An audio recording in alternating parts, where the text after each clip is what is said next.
प्रधानमंत्री नरेंद्र मोदी का बिहार दौरा 22 अगस्त 2025 को हो रहा है, जिसमें वे गया, बेगूसराय के जिलों में गए। इस दौरे में प्रधानमंत्री मोदी ने बिहार को करीब 13,000 करोड़ रुपए की विकास परियोजनाओं का उद्घाटन और शिलान्यास किया।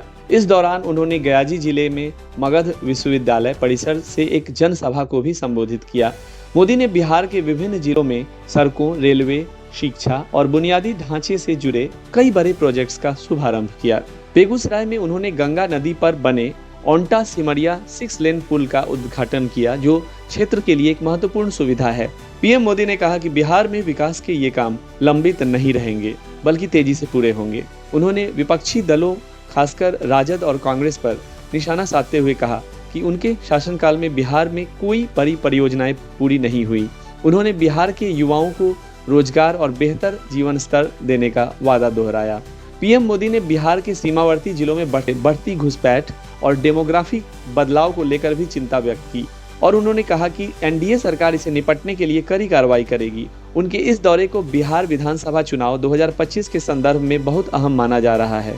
साथ ही पीएम मोदी ने बिहार को अमृत भारत एक्सप्रेस ट्रेन और Vaishali Koderma Buddhist circuit train जैसी परियोजनाएं भी समर्पित की।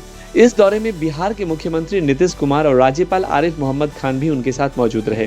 मुख्यमंत्री ने केंद्र सरकार के सहयोग और विकास के लिए पीएम मोदी की प्रशंसा की। मोदी का यह दौरा बिहार में विकास और चुनावी तैयारी का संकेत देता है, जिससे एनडीए को राजनीतिक मजबूती मिलने की उम्मीद है। संक्षेप में पीएम मोदी ने बिहार को बड़ी आर्थिक और बुनियादी विकास परियोजनाओं की सौगात दी और बिहार के विकास को अपनी प्राथमिकता बताया। साथ ही विपक्षी दलों की नीतियों की आलोचना की। इस दौरे को बिहार की राजनीति और विकास दोनों के लिए महत्वपूर्ण माना जा रहा है। प्रधानमंत्री नरेंद्र मोदी ने 22 अगस्त 2025 को कोलकाता में 3 नई मेट्रो रेलवे परियोजनाओं को हरी झंडी दिखाई।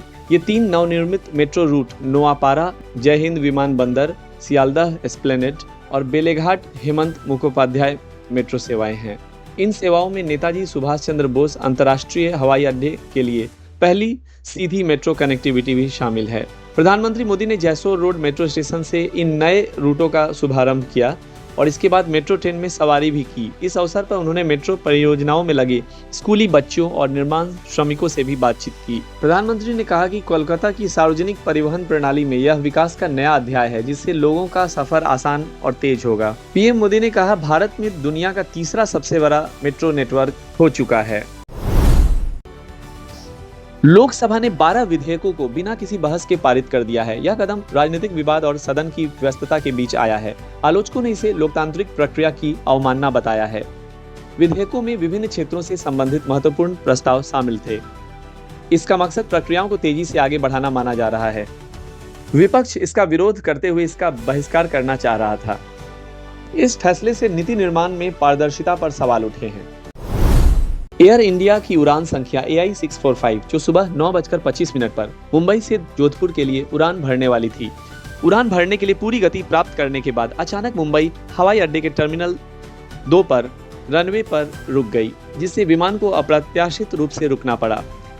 विमान में सवार एक यात्री ने इंडिया टुडे को बताया कि सभी यात्रियों को विमान खाली करने और गेट पर वापस जाने के लिए कहा गया। राजस्थान के सवाई माधोपुर में सुरवाल बांध में नाव पलटने से बड़ा हादसा हुआ है। नाव में सवार 8 से 10 लोगों में से 7 को ग्रामीणों, NDRF और SDRF टीम ने बचा लिया है। एक व्यक्ति पेड़ पकड़कर पानी में खड़ा है, जिसे बचाने का प्रयास जारी है, जबकि एक व्यक्ति अब भी लापता है। अमेरिका ने 55 मिलियन से अधिक वीजा धारकों की समीक्षा शुरू की, ताकि गैरकानूनी प्रवासियों और सुरक्षा खतरे बनने वालों की पहचान हो सके। ट्रंप प्रशासन का मकसद है कि जो लोग नियमों का उल्लंघन करते हैं उन्हें वापस भेजा जाए। वीजा रद्द करने के लिए कारणों में ओवरस्टे, आपराधिक गतिविधि या आतंकवादी गतिविधि शामिल है। यह कदम अमेरिका की सुरक्षा नीतियों को मजबूत करने के लिए उठाया गया है। प्रवासियों और वीजा धारकों के लिए यह एक बड़ी चुनौती है। इस समीक्षा के बाद कई लोगों के वीजा रद्द हो सकते हैं। अमेरिकी विदेश विभाग ने यह प्रक्रिया बहुत तेज कर दी है। ट्रंप प्रशासन की यह कार्रवाई अमेरिकी आंतरिक सुरक्षा को प्रमुखता देती है। यह नीति विदेशी विद्यार्थियों, कर्मचारियों और परिवारजनों के लिए असर डाल सकती है। इसके चलते कई वीजा प्राप्तकर्ता असुरक्षित महसूस कर रहे हैं। अमेरिका में अवैध प्रवास रोकने के लिए प्रयास और कड़े हो गए हैं। यह समीक्षा लाखों पर प्रभाव डालेगी और कड़ा नियंत्रण दिखाएगी। प्रवास नीति में बदलाव का यह बड़ा संकेत माना जा रहा है। इस कार्रवाई के बाद अप्रवासन पर कानूनी बहस तेज हो गई है। भारत और चीन के बीच जल्द ही सीधी हवाई सेवाएं शुरू हो सकती हैं। दोनों देशों ने अच्छी कूटनीतिक बातचीत के बाद इस मुद्दे पर सहमति जताई है। इस पहल से व्यापार, पर्यटन और अंतर सांस्कृतिक संपर्क बढ़ेगा। भारत चीन संबंधों में सुधार की यह एक सकारात्मक दिशा है। विमान सेवा शुरू होने से समय और लागत दोनों की बचत होगी। पिछले वर्षों में दोनों देशों के बीच तनाव के बाद यह अहम कदम माना जा रहा है। इससे क्षेत्रीय आर्थिक विकास को भी लाभ मिलेगा। उद्योग और व्यापार जगत ने इस खबर का स्वागत किया है। पर्यटन उन्नति के साथ साथ व्यापारिक यात्रा भी बढ़ेगी। हवाई सेवाओं का नियमित संचालन दोनों देशों के नागरिकों के लिए सुविधाजनक होगा। एयरलाइन कंपनियां भी इस पहल से परिचालन बढ़ा सकती हैं। सुरक्षा मानकों और नियमों की भी समीक्षा की जा रही है। यह सेवा व्यापार और निवेश को प्रोत्साहन देगी। द्विपक्षीय संबंधों में भरोसा बढ़ाने में मददगार होगी। दोनों पक्ष इस पर अंतिम निर्णय जल्द ही लेने की कवायद में हैं। मशहूर ऑनलाइन गेमिंग प्लेटफॉर्म जूपी ने ऐलान किया है कि अब उसके सभी पैसे वाले गेम्स यानी पेड गेम्स बंद कर दिए जाएंगे। यानी वे गेम जिनमें पहले लोग पैसे लगाकर जीतने की कोशिश करते थे, अब प्लेटफॉर्म पर उपलब्ध नहीं होंगे। कंपनी का कहना है कि यह निर्णय नए बने ऑनलाइन गेमिंग विधेयक 2025 के मुताबिक लिया गया है। हालांकि फ्री गेम्स बंद नहीं होंगे। जूपी पर जो गेम मुफ्त में खेले जाते हैं और जिनमें कोई पैसा लगाने की जरूरत नहीं है, वे सभी पहले की तरह चलते रहेंगे। तो ये सब क्यों हो रहा है? भारत सरकार ने हाल ही में संसद में ऑनलाइन गेमिंग विधेयक 2025 पास किया है। इस कानून के तहत पैसे से खेले जाने वाले सभी ऑनलाइन गेम्स, जिन्हें मनी गेम्स या रियल मनी गेम्स कहा जाता है, उस पर पूरी तरह पाबंदी लगा दी गई है। मतलब अब ड्रीम 11, माई 11 सर्कल या जूपी जैसे प्लेटफॉर्म पर यूजर पैसे लगाकर गेम नहीं खेल पाएंगे। इस कानून का मुख्य उद्देश्य यह है कि युवाओं को ऑनलाइन जुए और सट्टेबाजी जैसी प्रवृत्तियों से दूर रखा जा सके। कई युवाओं पर कर्ज, मानसिक तनाव और लत जैसी समस्याएं देखी गई थी, जिन्हें रोकने की कोशिश की जा रही है। कानून में केवल प्रतिबंध ही नहीं बल्कि कुछ नए रास्ते भी खोजे गए हैं, जैसे ई स्पोर्ट्स यानी ऐसे गेम्स जो प्रतियोगिता और कौशल यानी स्किल पर आधारित हो। इन्हें वैसा ही माना जाएगा कि क्रिकेट, हॉकी या फुटबॉल जैसे खेलों को। सोशल गेमिंग्स यानी केवल मनोरंजन के लिए खेले जाने वाले गेम्स, जिनमें किसी भी प्रकार का पैसा लगाना जरूरी ना हो, उसे सरकार बढ़ावा देना चाहती है। सरकार चाहती है कि लोग खेल भावना और स्किल डेवलपमेंट से जुड़े गेम्स की ओर आकर्षित ना हो, न कि पैसे वाले जुए वाले गेम्स की ओर। यह बिल राज्यसभा में बिना किसी बड़े विवाद या हंगामे के पास कर दिया गया। जैसे ही कानून लागू हुआ, गेमिंग इंडस्ट्री में खलबली मच गई। गेम कंपनीज के शेयर गिरने लगे। सबसे पहले जूपी ने तुरंत कदम उठाते हुए अपने पेड गेम्स को बंद करने का ऐलान कर दिया। अब इन सभी का असर किस पर पड़ेगा? सबसे पहला असर ऑनलाइन प्लेयर्स पर पड़ेगा। लाखों खिलाड़ी जो पैसे कमाने की उम्मीद लेकर ऐसे गेम खेला करते हैं, अब उन्हें यह विकल्प नहीं मिलेगा। उन्हें केवल फ्री गेमिंग और ई स्पोर्ट्स खेलना पड़ेगा। दूसरा असर पड़ेगा गेमिंग कंपनियों पर। उनकी बड़ी कमाई पर बड़ा असर पड़ेगा, क्योंकि रियल मनी गेम्स से ही ज्यादा राजस्व आता था। लेकिन अब कंपनियों को नए मॉडल यानी फ्री टू प्ले, विज्ञापन, ई स्पोर्ट्स टूर्नामेंट्स आदि अपनाने होंगे। समाज पर भी इनका असर पड़ेगा, जैसे कि युवाओं पर पैसे हारने और जुए जैसी लत से होने वाले नुकसान कम होंगे। युवा जब पैसे जुए में हार जाते थे, उन्हें बहुत ज्यादा नुकसान हो जाता था, तो वो सुसाइड तक कर लेते थे। तो इन सभी सुसाइड, आत्महत्याओं, इन सभी पे रोक लगेगा। लेकिन कई खिलाड़ियों को शुरुआत में इस बदलाव को अपनाना मुश्किल लग सकता है। उन्हें डिसऑर्डर भी हो सकते हैं। भारत सरकार ने ऑनलाइन गेमिंग विधेयक 2025 के जरिए साफ कर दिया गया है कि पैसे वाले ऑनलाइन गेम्स भारत में अब जगह नहीं पाएंगे। कंपनियां जैसे जूपी ने इसे तुरंत लागू भी कर दिया है।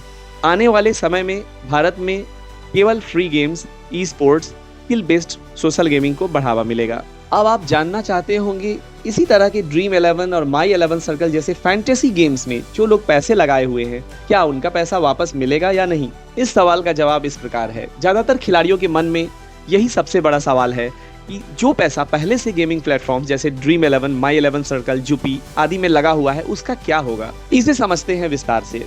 ऑनलाइन गेमिंग विधेयक 2025 का मुख्य प्रावधान यह है कि आगे से कोई भी पैसे वाले गेम्स नहीं खेले जा सकेंगे, लेकिन जो पैसा यूजर के वैलेट या बैलेंस में पहले से पड़ा है, उस पर किसी का हक नहीं मारा जाएगा। यानी कंपनियां यूजर का पैसा वापस करने के लिए बाध्य होंगी। कंपनियों को रिफंड प्रोसेस शुरू करना होगा। खिलाड़ी अपने बैंक अकाउंट, यूपीआई वैलेट में बचे हुए पैसे ट्रांसफर कर सकेंगे। हो सकता है सरकार इसके लिए एक डेडलाइन तय करे कि कंपनियां कितने समय में उपयोगकर्ताओं का पैसा वापस लौटाएं। अगर किसी टूर्नामेंट गेम के लिए आपने पहले पैसे लगाए थे तो उसकी स्थितियां अलग अलग हो सकती हैं। जैसे गेम शुरू ही नहीं हुआ तो आपकी एंट्री फीस वापस होगी।